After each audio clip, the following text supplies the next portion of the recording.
Hey all, and welcome to Shadow Space, and we are commenting on another BCP video.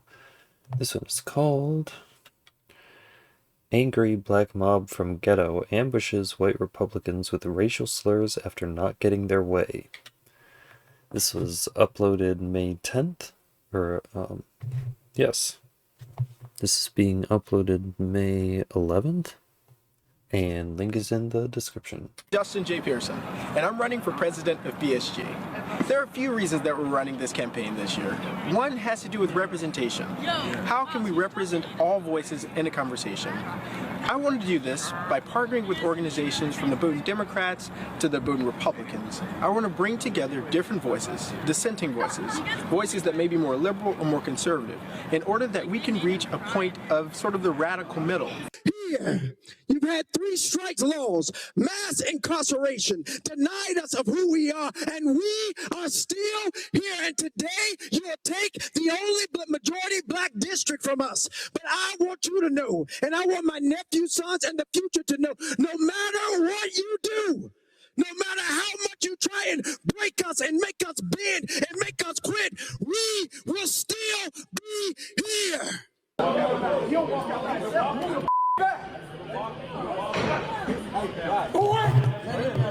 You're right. You will still be here. So I don't. Yeah, let Pearson go. Let Pearson. What is wrong with you? Okay. What is wrong with you? Ted. You stupid mother.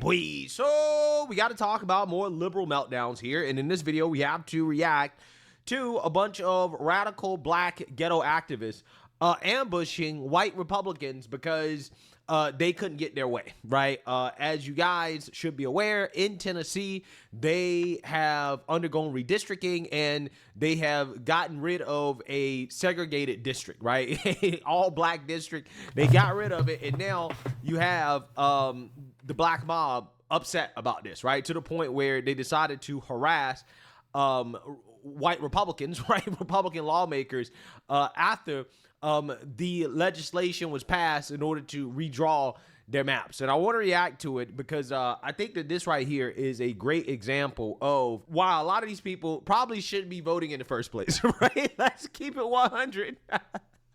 Let's keep it 100. Videos like this are great examples of... He makes a very good point that these people aren't just going to go away. Why these people probably don't deserve their so-called voting rights. So without further ado, let's go ahead and get into this.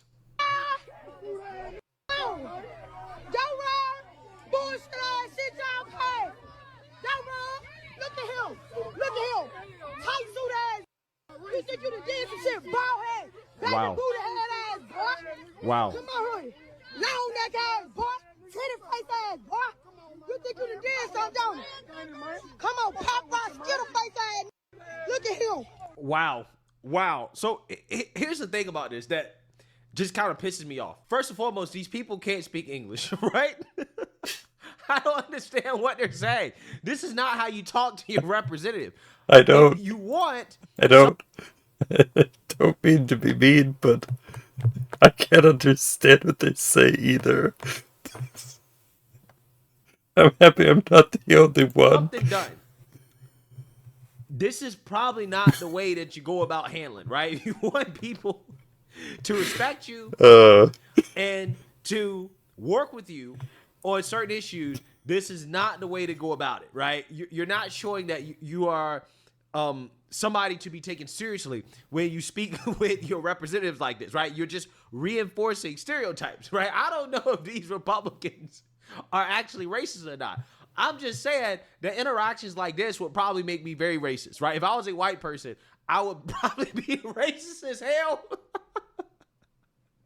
If I had to interact with people like this. I mean, as a black person, right? Interactions like this make me racist. Even as a black person. So I can only imagine how a white man or a white person dealing with these type of people, how they feel, right? What they go home and say. And I don't blame them. I don't blame them one bit because I be saying the same thing, right? I be thinking the exact same thing. But could you imagine if the roles were reversed? You got a bunch of black individuals from the hood, right? They don't know what's going on. Let's be real. They don't know what's going on. They just know they've been told that this is racist. This is an attack on black people. So they got to show up. This is the first time they've ever. If black people are too uneducated to know how to use a computer, I doubt that districting is high on their list of priorities. Showed up for anything political. They don't attend any type of town halls, any type of legislative sessions. They don't know what's going on. They just know, okay, the Democrats told us this was racist. We got to go out here and do this. But imagine if the roles were reversed. If you had an individual of white running around calling black Democrats racial slurs, because that's what's happening here. They're calling these white politicians N-words, right? N-words, which is a racial slur. So could you imagine this is all the way around, right? If you had a bunch of whites, right? A white mob ambushing black Democrats, screaming the N-word at the same time. It would be a national news event, right? It'd be on BSNL, it'd be on CNN. Well, people would be rioting in the streets. They would be burning down their neighborhoods. They would have a George Floyd event. People would literally go insane. And it would be justified. You would all sit here and say, oh, it's fine. They're just protesting. They're just peacefully protesting. It's fine. They don't care. They want it to happen. They would say, hey, well, this is an example of all the racism, hate, and bigotry in this country. This is what black people still have to go through, right? It's black lawmakers. This is what they got to go through. This is the type of racism and hate that they got to deal with. But you got white lawmakers going through this, and right, this is the sort of hate that they have to go through. Cricket, silence, right? They don't got nothing to say about it. Apparently, this is totally fine.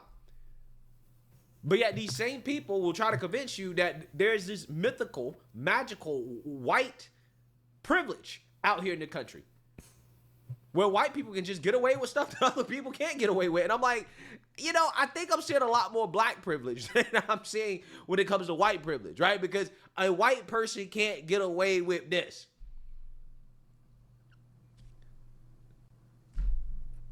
The video with Justin Pearson, Martin Luther Negro, one of the representatives out in Tennessee. Thank you. I don't know what his name is. I don't know. Officer, I don't know what a lot of these people's names are. calling him a boy, a pig, getting in the white police officer's face. A white person would never be able to do that, would never be able to get away with doing that to a black person. No. Never. So again, I'm simply pointing out the double. I mean, not without having this happen to them. Double standards. Why is this okay for white lawmakers to go through this type of hate and harassment and bigotry, by the way, because that's what this is. Well, why? It's violence. Language is violence. If you're going to sit here and talk about hate speech, then yes, there is rhetoric that is violent. There is rhetoric that is harmful. Yes. It's okay for white lawmakers to go through this. This is true. It's not okay for black lawmakers to go through the same thing. Like, again, if this was happening to black lawmakers, the media would be losing their minds. Jimmy Neutron looking at boy. Well, like Riley Gaines was locked inside of a room with a mob of people outside for like 3 hours. They were talking about ransom demands loud enough outside of her door so that she could hear them purposefully, so that she could know that they were talking about what they were going to do when they got a hold of her. And this is acceptable behavior. This is completely appropriate to kidnap people and then talk about how they're going to extort them and they don't care. This is fine. This is normal behavior. This is normalized behavior. Why would you expect anything less? Yeah, something, boy. Look at him, long past that little shoes ass nigga. What's up, boy? Swole neck ass, boy. What's up? Say something. Say something. We got ass out, y'all in there passing, boy. Look at him. Come and say. Your ass gonna look a day over 140. Ugly face ass, yo, nigga. Your ass one step away from the grave, my boy. What's up, man? Yo, fuck with him. Bitch, hit him. Hit him. Hit him. Hit him. Hit him. Hit him. Hit him. She is telling the black people to hit these lawmakers. She is inciting violence. Don't care. It's fine. Hit him. Hit him. Bitch, you gotta move. Bitch, you gotta move, man. You gotta move, man. You gotta move, bro. Bruh, oh my God, this pisses me off. This pisses me off so much. But remember, if you hit them, then you're the one going to jail, not them. Remember that. Shout out to these lawmakers, because it takes a whole lot of self-control not to retaliate against these individuals. I mean, this raging woman put her dirty finger in this man's face. Now, had he retaliated, had he slapped it down, had he put his hands on her, had he called her the N-word, right? He would have been the villain in this situation, right? In this interaction. So, again, I just want people to understand the type of double standards that we're dealing with here. You gotta move, boy. He's touching me. He's touching me. You gotta move, boy. You gotta move, boy. You gotta move, boy. Weak ass bitch. Weak ass bitch. Go, boy. Go, boy. Go, boy. Who? What you gonna do? Who you gonna get your ass out of his face? Who you gonna do? Get your ass out of his face. Get your ass out of his face. Now, bitch, you gotta save him. You gotta save him. I'm taking him. Look at you. How the fuck you go home to your family at night doing this? Don't keep talking about. Wow. Jimmy Neutron looking at his boy. Wow. Screw y'all. Screw y'all. Let that shit y'all pay. Screw y'all. Screw y'all. Screw y'all. Let that shit y'all pay. Wow. Wow. And then they get mad. Well, when we, then they make laws saying that saying that Christians can't engage in this sort of behavior outside of abortion clinics. But they can gladly engage in this behavior as their state representatives walk in to do their jobs.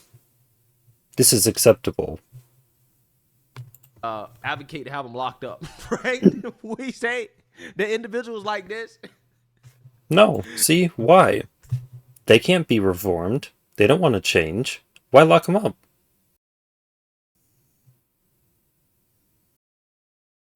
Should be in prison, right? They should be mass incarcerated. Why? Why would you want to use your tax money to feed people like this? Why would you want to use your tax money to house people like this? You want to keep people like this in the interior of the country where they could potentially get out and do whatever they wanted. And they shouldn't have any voting rights, right? It's because of this type of behavior, right? This type of animalistic behavior that we see, and lack of decorum, lack of self-control, that only a certain demographic are allowed to get away with. Nobody else is allowed to get away with acting like that except them, right? Except a certain demographic. But then they'll boo-hoo, whine, and cry, victimhood, racism, hate, bigotry, oh, woe is me, right? White privilege. And I'm like, nah, I think that the real privilege is this, what you just saw there. Being allowed to yell racial slurs. Because if we were truly in a dictatorship, every black person in that crowd would have been dead. And anyone who rose up to talk about how it was violent intimidation to kill all those people would also be killed. The fact that they could go out there and do that and have nothing happen to them at all shows that we don't live anywhere near the fascist dictatorship that these people constantly say that we are in. It's not true. It's just not. Okay, just because you don't get your way, to say whatever you want, to do whatever you want, to get in their faces, to threaten them, right? You can do all that and there's no consequences. But ultimately, they're just showing the world why stereotypes exist and why no reasonable or sane person should give a damn about their so-called voting rights, because they're not smart enough, they're not educated enough, they're not intelligent enough to actually vote responsibly, right? Again, they're out there like a raging pack of animals, lunatics, harassing lawmakers, screaming racial slurs. Like, yeah, look, nobody. Yeah, but that's that's the only way that they know to get their way. They don't know any way. They don't know any other way. They don't know how to do anything else. They're not to be taken seriously. And, hey, if their vote gets diluted, right? If individuals like that can't elect other radical lunatics, because they hide behind their morality and their virtue signaling. They hide their animalistic nature behind their moral high ground. They're moralizing. But really, they are completely absorbed in their baser instincts. Congress, to cause more chaos and destruction. I think that's a good thing for the state, and that's a good thing for the country as a whole, to be honest with you, right? So let me know what you guys think. Make sure you like, comment, and subscribe. I mean, this is who they are.